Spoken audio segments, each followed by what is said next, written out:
Good evening, everybody, and welcome to another edition of Professor and the Pupil. I'm the prof, and he's a pupil, but he's a co-host, and he knows a whole lot more. He ain't no normal people. This guy's an animal on social media, and I'm proud to have him as my co-host on a couple of shows. That said, Steve Reichel, welcome back to the big show. Appreciate the time as always, my friend. All right, well, we got a few things we want to get to. Everybody should know that after we get done with the Professor and the People of 108 Stitches baseball talk. So, wasn't on last week. I was ill, but I'm back and ready to go, and we're ready to roll. All right, well, we'll start off with a story that Steve happened to write. The NFL hijacks Christmas from the NBA. Elaborate, Mr. Steve. I mean, basically, it's kind of the thing that no one in the NBA circle wants to talk about is that the viewership is not just declining; it's nosediving off of a mountain somewhere.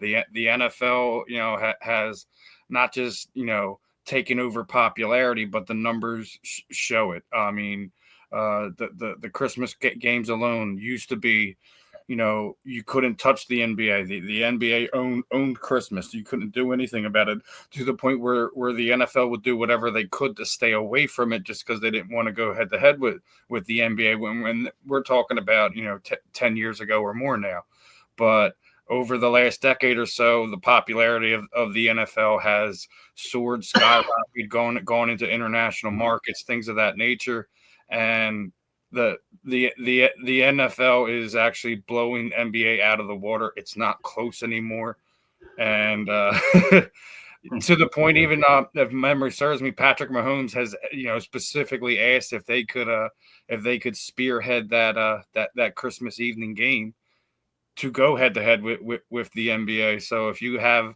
your de facto face of the league basically saying, hey, I want a part of this too, then it has to be true, my friend. So the numbers support it. You're getting the stars in the league behind it as well.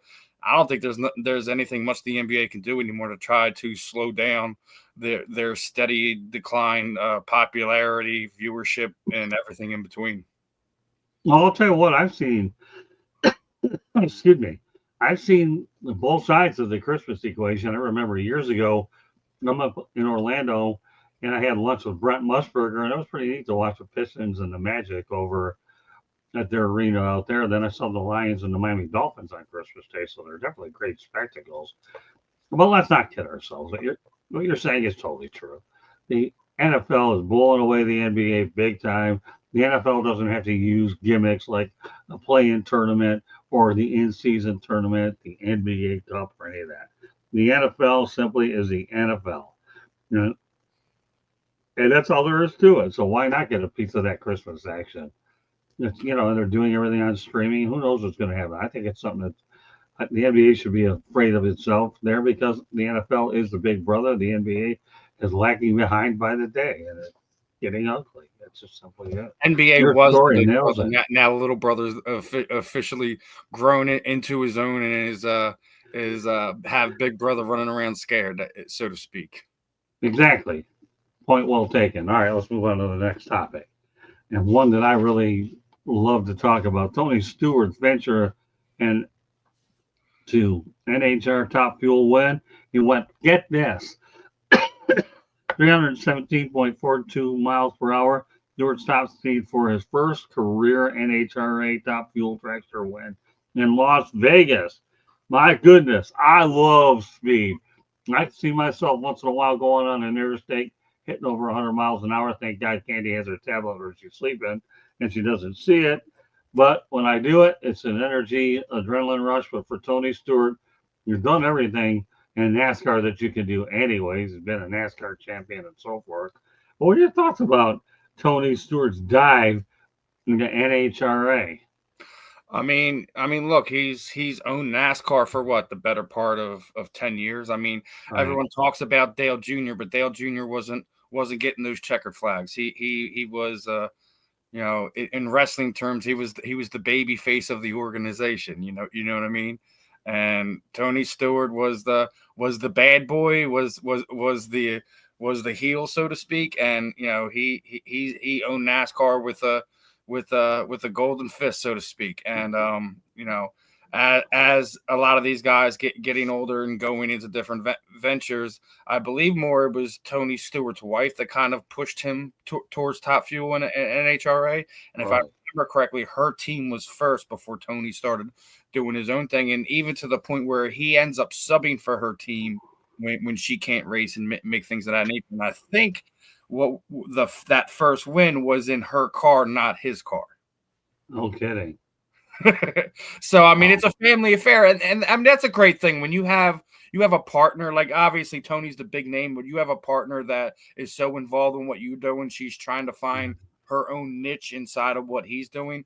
I mean, like I sit there and say it all the time. Like the athletes that have that strong family environment, when you have your rock to hold you up when you're having bad days and things of that nature, that kind of makes for a better relationship and for the athlete to continue to be better and be at the top of his or her game. I talk about it all the time in the NFL. Like, look at the top tier athletes in the NFL, or how many of them are not married?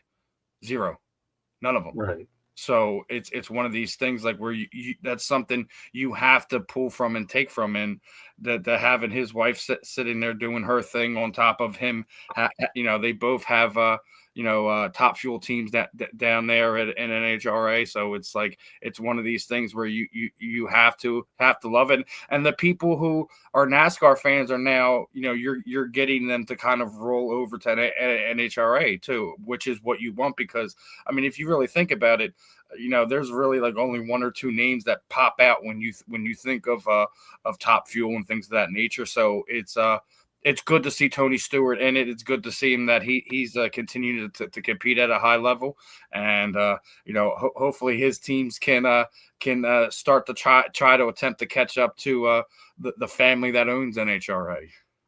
Let me tell you, in my dealings with NASCAR in the past, I've spoken to Tony Stewart a few times, and tell you what, I like him. I really do. He was always straight with me, gave me direct answers, and cooperative. And Tony Stewart is classy, talking about NASCAR, especially in my experience, have been nothing but good. And then obviously his results speak for themselves as well. I mean, think about it. There's a guy, Dale Earnhardt Jr. was obviously one of his top competitors, but he also gambled in Danica Patrick. If Danica Patrick did not make it until with Tony Stewart, she wasn't going to make it anywhere. Richard Petty, to me, Richard Petty once said, he's the Godfather, my friend. Yeah, he really is. I mean, when I look at it, it's like, you know what? If Richard Petty doesn't think you're getting it done, okay, then you're not getting it done. Yeah, but also at the same time, like you have to think about like guys from that era. Just so many things that have changed and are different from when the King was kicking everybody's tail in NASCAR for the better part of, I think it was 20, 30 years. I mean, the King is the King for a reason. So I love Petty. I love the fact that you have. We're talking about NASCAR. I mean, like, you had so many interesting characters and stars that come through. Jeff Gordon, Dale Senior, Dale Junior. It's NASCAR has a unique cult following. You could say that. I mean, I know a lot of people don't really care for it, and then they say, "Oh, well, that's a redneck sport." Well, it's not. People who enjoy racing, it's their sport. Obviously, people who are gearheads or muscle heads, or however you want to refer to that aspect of sports cars and things of that nature. Circle tracks are fun, but the drag strips is really where it at, and even more to the NHRA point. Former Philadelphia Eagle Fletcher Cox bought ACO Raceway here in New Jersey upon his retirement. I'm really interested to see what he turns that into. Is he going to reopen the track? Is he going to, put some money into it and kind of reinvest into that area? I would have to say, the fact that you have somebody like a Tony Stewart coming over to NHRA, you have the second generation of Force drivers with John's daughters. Right. daughters. As I'm saying, there's multiple ones that compete at a high level to see what the community is going to kind of bring in and kind of how does it wind up growing over the next 5 to 10 years. Well, let's not face it. When you talk about what NHRA has done is one thing, but let's not. And by the way, thanks a lot, Bo, for popping in the chat room. We appreciate you popping in, Bo. We miss you at night, but certainly we appreciate you allowing us to put yourself on your platform. So we definitely have you in our heart and our mind, and you're an unbelievable. I have Bo here in the chat room, and I got Steve right next to me. Don't get any better than that. So getting back to my original point, we all know that NHRA has big names, but when you put a guy like Tony Stewart in there, the only thing I'm going to tell you, Steve, is it puts this sport on the map. It just does. I mean, it was already on the map, but they still haven't really had a really big superstar to that level kind of Well, there switch you over. go. So I wouldn't say on the map, but getting more eyeballs and more attention to the sport. Like I said, interesting to see what happens over the next 5 to 10 years. If you get more type of guys like the ilk of Tony Stewart getting into NHRA, not just doing NASCAR and things of that nature, then yeah, this is something we can definitely kind of, kind of open your eyes up and say, hey, what's going on over here? As I was saying, as of right now, there's only one family that owns NHRA at this point in time. So can you see yourself driving a vehicle 317.42 miles an hour? I mean, I just wrote an article, so I'm going to hold off onto that little tidbit of information till we come back next week. But that's why, as I'm saying, there's only one family, so I'm gonna continue to be vague as I can for right now. I don't care. That's okay. I'll answer my question. I can see myself going 317.42 miles an hour. Hey, I can see myself going 400. But let me also mention this. My good friend Russell Brandon, who ran Talladega a few years ago, also ran Miami. He put me in one of those cars, and I hit 147 and change around that track. I got better as on a Miami Homestead track. You got to do it the cold trickle way. Drop it the hammer, man. Go as fast as you can, as hard as you can. Oh, I'm gonna tell you what.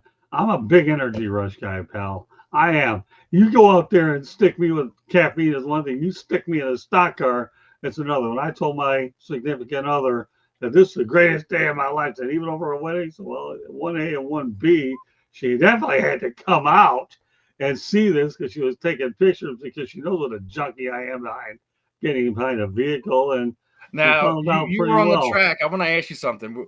What would you rather have done? Doing the fast as you can on the straightaway, or having one of them guys do donuts with you on the infield? What would be a more special? Well, I go straightaway at that point. The heck with that.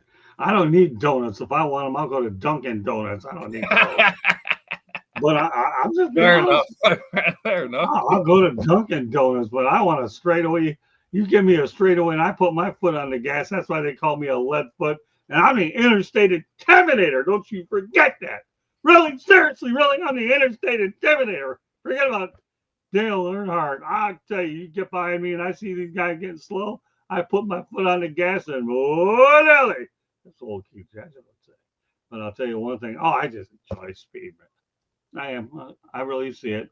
And okay, there's Bo. Yeah, he just spoiled it for me. Damn you, Bo. Okay. That's okay.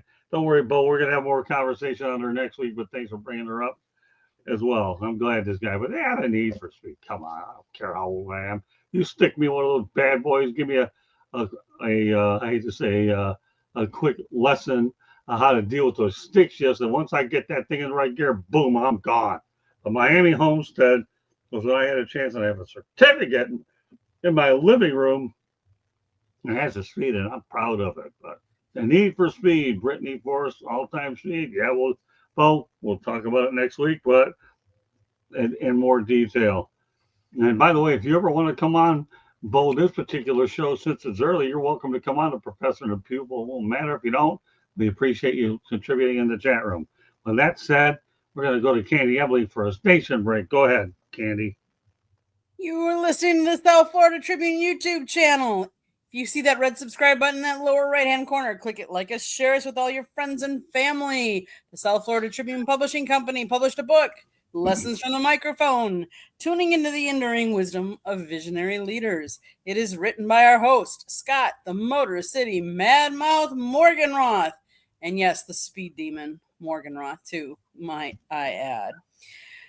It is available on Amazon, Barnes & Noble, Kindle, Google, and Apple Books. Get your copy today. There's also a link on our website, www.southfloridatribune.com, where there is a plethora of great content, so go check it out. If you like to listen to podcasts, you can find us wherever you get your podcasts. If you want to advertise, call Scott 954-304-4941. If you want to be a guest or have show ideas, you can always email us at southfloridatribune@gmail.com. Back to the program. Thank you very much. Candy's our producer on this show and a lot of shows that she does appear on a couple of her own. You should check out. No, No you're worries, not bad, brother. Bo. No worries. No worries. No worries. It's okay. Just remember one thing from the Lion King. Hakuna Matata, no worries. There you go. That's another hashtag. Lion King, thanks to Bo. You're good now. But yeah, I just love driving fast. I don't care where you put me. When I'm feeling up to it, Now, it's just, I know we I'm we allowed. got love for NASCAR and NHRA. What are your thoughts on Indy and F1 though? What's that? What are your Indy? thoughts on like IndyCar, F1? Like, I used to cover Indy cars many years ago. I've been on Indy 500, covered lots of races over in Michigan, been to Phoenix, and of course, and so although I don't think I saw an Indy car race at Phoenix, but I did see one at Miami. So I like the Indy cars. I think they're good. You get in there by yourself, but I just love NASCAR. I just love taking a regular automobile out there and then really put my foot on the gas. I still think it's the fact that they're mostly muscle cars. They're not agile cars. I'll say it that way. Yeah, if you've never been in Indianapolis 500, you really have to go. I mean, nothing against the Kentucky Derby, but I have a hard time sitting around there all day waiting for a 3 or 4 minute race, and that's it. Number one, I'm not the dress up type of person, so you're not going to get me to dress up in one of those outfits. I wear jeans. I'm not a big horse race guy, man. Give me the horsepower, not the horse. There you go. I'm ending the topic right there. I don't think I can top that. I'm not even bother to try that. You got the last word on it, but yeah, I like the Indy 5. Formula One, you know what? I don't mind it. I respect that type of racing as well. And there's an awful lot of money. You talk about Formula One. Well, let's talk about IMSA, endurance racing. I actually covered a race, the Rolex 24, and I enjoyed the challenge. I did 12 hours of Sebring as well. I love endurance racing. I think so many people need to really educate themselves about endurance racing because it's unbelievable how these mechanical engines can do it. Like I said, like we're talking about a smaller percentage of people who actually enjoy racing, and then you're trying to find different ways to kind of get them engaged and stuff like that. I mean, right. It's rough, man. You don't have the personalities to kind of do it. You got to remember, NASCAR wasn't as big as it was. It took guys like Richard Petty and Dale Earnhardt and things of that nature to kind of grow it to where it is today. So, well, I mean, I've dealt with some interesting PR people. I don't think some of these PR people help the cause. That some of them tend to be a little standoffish. I think that racing has an incredible history, but I had some good ones and bad ones in my days, but. To me, I would rather go to a place where I think my next major race is going to be the Detroit Grand Prix, which I expect to have you there alongside of me in Detroit, hopefully, God willing, a year from now. But I think the Detroit Grand Prix is a question on my radar, and then I'll really show you what it's like to cover a high-energy adrenaline race. Not that you won't do other assignments, but that's what I'm going to make sure. If that's the case, we need to get you get you over here covering some combat sports too, my friend. Oh, I'm always open to combat sports. What are you talking about? Well, you bring your combat sports people on the show all day long. I don't care. I'll talk to them. Remember, you're talking about a guy that covered boxing. Oh, I know. Oh, well, you're going to find out as you read my book. I'm not spitting that one out. I'm only for chapter one. It doesn't matter. At least you're one more chapter than most of the people get it.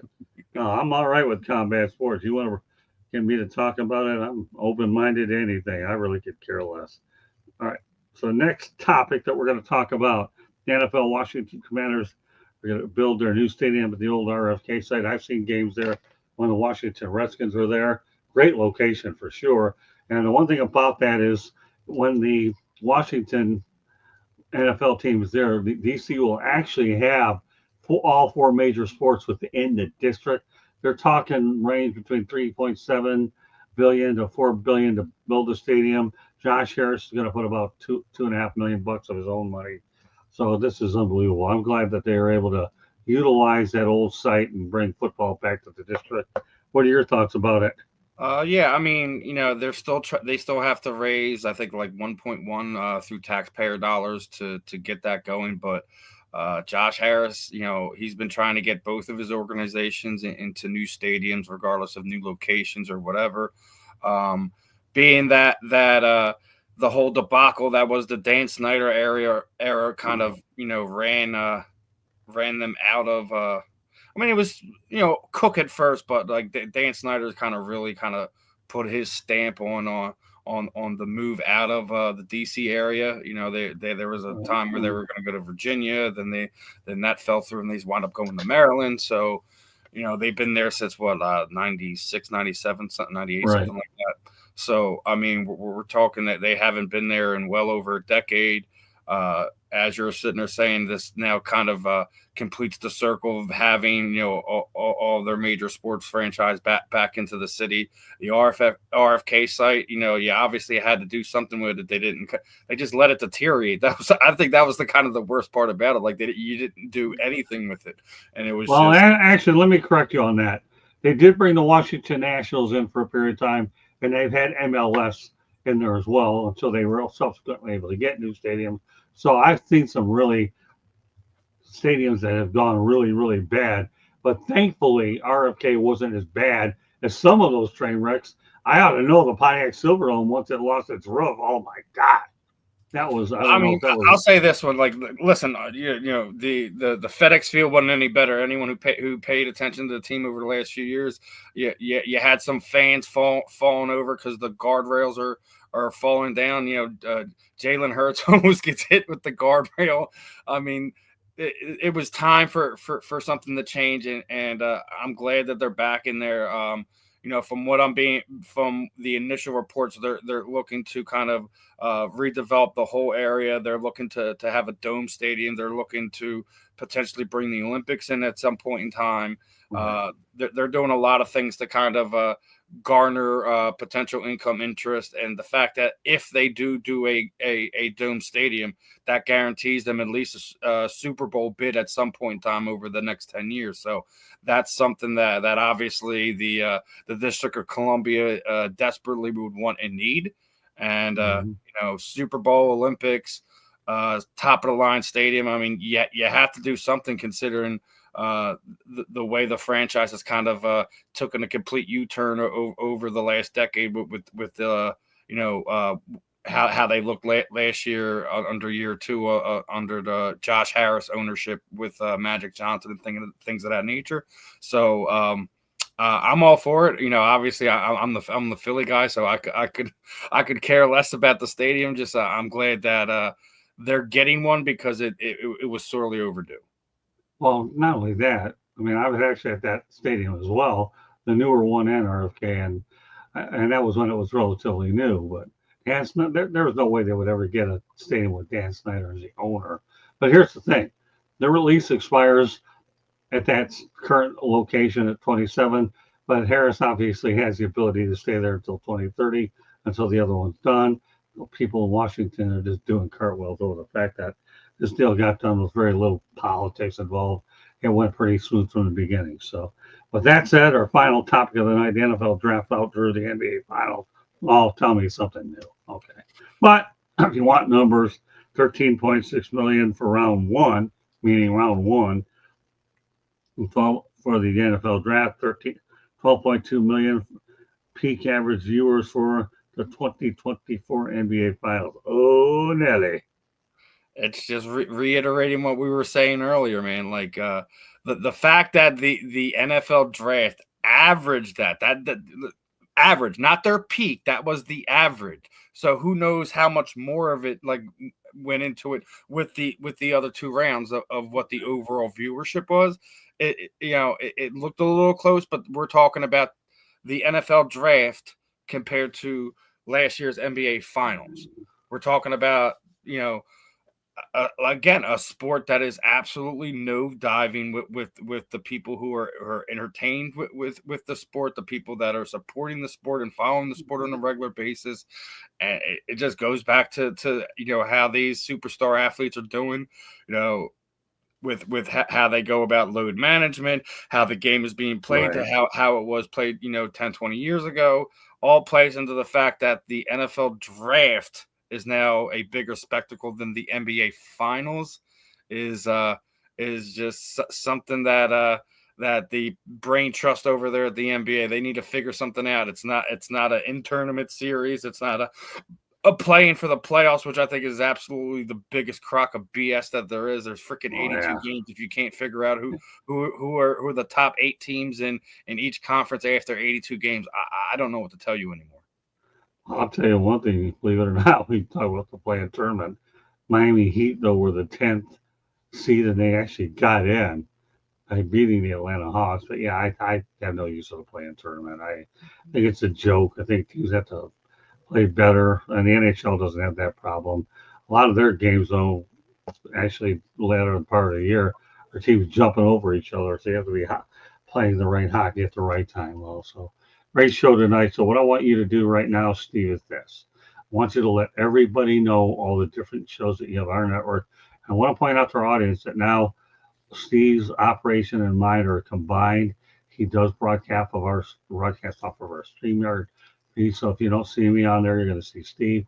I encourage everybody to please support Steve. He's an unbelievable guy, and he has some fantastic shows. So please go out there and subscribe to his YouTube channel. Tell him what it is, by the way. Yeah, it's just basically the same thing that's right underneath my name here, Steve Sports Talk 1. Type that in. You should be able to find my YouTube fairly easily. I mean, I only got like 17 subscribers now, but I got like almost 35,000 views on the channel. So I try to keep the content flowing there as far as everything goes. But as of right now, Monday through Wednesday, I'm typically, obviously tonight I'm on here with you, the professor and the pupil. Right. Tuesday nights, it's me, you, Candy, Ben. We have a surprise guest coming up for Tuesday night. So guys, make sure you're locked in. We'll make some announcements along them lines and over the next 12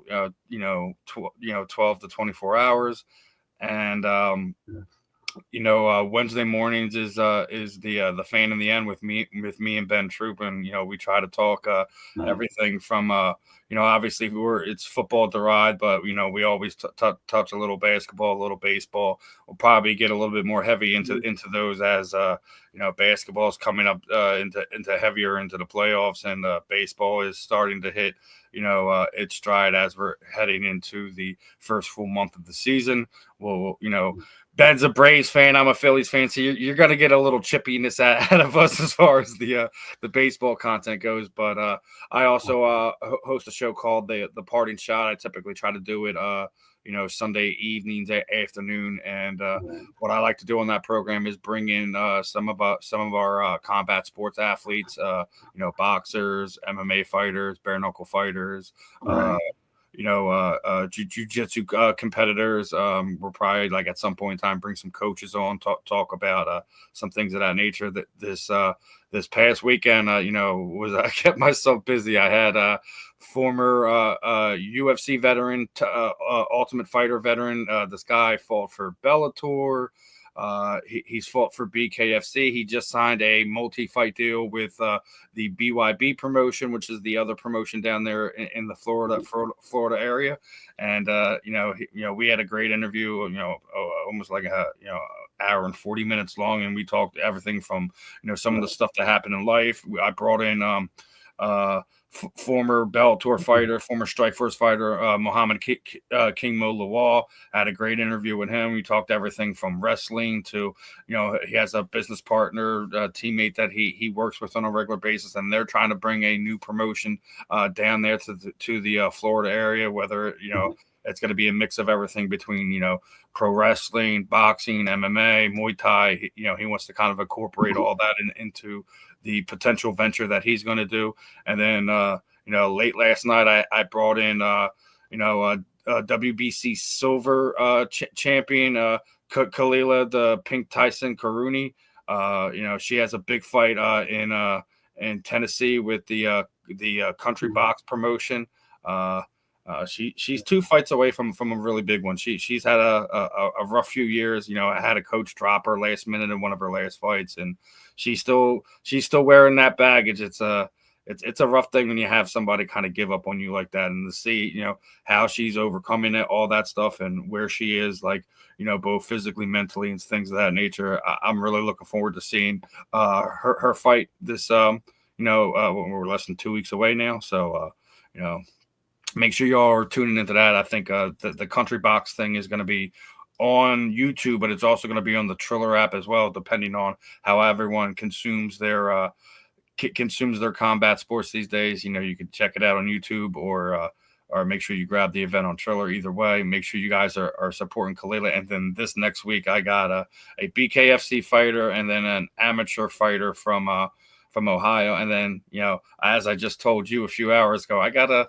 special interview coming on with a young man, not quite in NCAA football, but his father's a pretty famous guy. He's played out there in the California area. He's played over here on the East Coast. I'm not going to kind of give that up just yet. Me, Scott, and Candy decide how we're going to make that announcement. That's all right. Leave a little bit on the table. But I like what we're doing here, Steve, is a partnership, because we're able to combine both of our platforms to make sure we both hit the best audiences possible. And you do a marvelous job for us on social media, helping us share the content. So I don't bring on anybody as partners unless I think they're really going to get the job done. And now I'm looking to have you read that book, and you'll be the real pupil here that I'm taking a fan off the streets and turning him into a bona fide journalist. And you've really done a pretty good job the way you managed to acclimate to what we're doing here. And I'm looking for more exciting things as we progress as time goes on. But Steve and I do this every Monday night, folks. Put it on your calendar, please. Then we also will be on inside the pigskin tomorrow, right around 8:15 Eastern time, 8:20, depending on when everybody gets in here. But meanwhile, what a great show. Before we end it, though, we're going to have Candy Ebling with one final station break. And then after that, we have 108 Stitches Baseball Talk following. Steve, as always, I'm proud of you, my brother. Appreciate it. South Florida Tribune Publishing Company published a book. The book that Scott was just talking about, Lessons from the Microphone, tuning into the enduring wisdom of visionary leaders.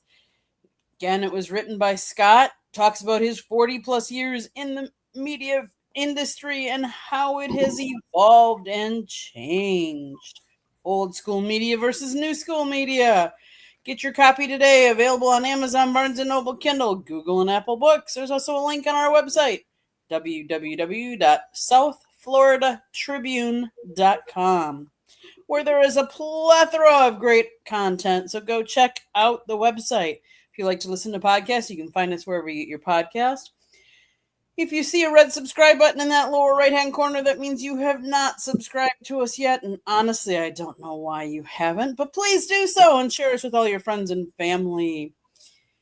If you want to advertise or sponsor a show, call Scott, 954-304-4941. And if you want to be a guest or you have show ideas, you can always email us at southfloridatribune@gmail.com. Back to you, Scott. Well, that does it for tonight. Steve and I, next week. That's week, my friend. Yeah, maybe we'll make that giveaway announcement next week. Yeah, we'll do. We're going to work on it. We want to make sure we keep everybody engaged. Steve and I have a lot of things we're working on. Candy's behind the scenes on a lot of that stuff, but we're looking forward to anything that we can do to benefit what we're doing, and I think we're off to a nice start. Biggest thing that Steve has had to help me on here is not only bring Professor and the Pupil back as a regular weekly show, but we're also gave Inside the Pigskin a major facelift. And those are the things that we're collectively working on together. So I think that's great stuff, Steve. Once again, as usual, my friend, continue the great work and look for Steve's columns under contributors' writings. He has his own drop-down box on South Florida Tribune. He's cranking out the stories. A lot of the content we're getting for this show is going to be coming from Steve's stuff, and I'll supplement it where I can. So he's definitely got a pretty good handle on everything. Then at some point we will start bringing guests on this show. So we're going to be doing that right now. The first few weeks, we're just trying to make sure we get everything started and organized. We have a lot of great things ahead of us here on Professor of the People. With that said, I want to Thanks again for joining us, Steve. My name is Scott Morgan, North Motor City Mad Mouse. We will see you next week at 7:20 p.m. Eastern Time. And 108 Stitches Baseball Talk is next. God bless everybody and have a great week and weekend. Bye now.